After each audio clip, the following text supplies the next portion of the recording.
Cette préconisation à présent de la Cour des comptes qui fait l'effet d'une petite bombe dans le milieu agricole. Elle pointe du doigt le nombre trop élevé de vaches en France, émettrices de méthane, et recommande de diminuer la population bovine dans les prochaines années.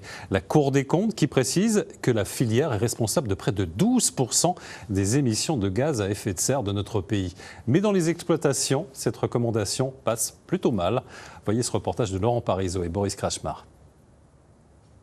Dans cette exploitation de Ville-en-Vermois, c'est l'incompréhension qui règne après la présentation du rapport de la Cour des comptes. Plusieurs générations d'agriculteurs se sont succédés ici depuis le début du XXe siècle. Aujourd'hui, c'est au tour de la fille de Jean-Marie Streff de reprendre le flambeau avec un projet de transformation et de vente directe du lait produit par les 50 vaches de la ferme du Chauffour. On se voit pas sans vache dans tous les cas. C'est sûr qu'avec de la transformation sans lait, on peut pas faire sans quoi. On peut pas faire sans. Donc oui, on comprend pas cette annonce.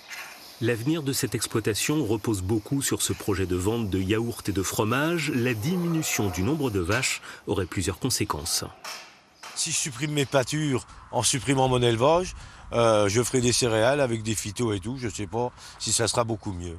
Et puis j'ai ma fille qui s'installe, j'aurai pas de vaches, ou je supprimerai mon troupeau, il n'y aurait pas d'installation d'une jeune agricultrice. Le désarroi des éleveurs remonte aux différents syndicats agricoles. Ils dénoncent un manque de vision globale de la complexité de la filière et l'idée de faire baisser la taille des élevages de 20% en 15 ans au risque de créer une dépendance vis-à-vis d'autres pays.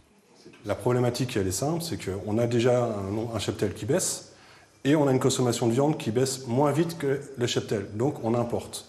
Et si demain on doit, pour une question de virtuosité supposée, diminuer notre nombre de vaches sur le territoire pour importer de la viande d'étrangers, on fera qu'importer du CO2 en même temps. Donc on trouve que c'est pas cohérent.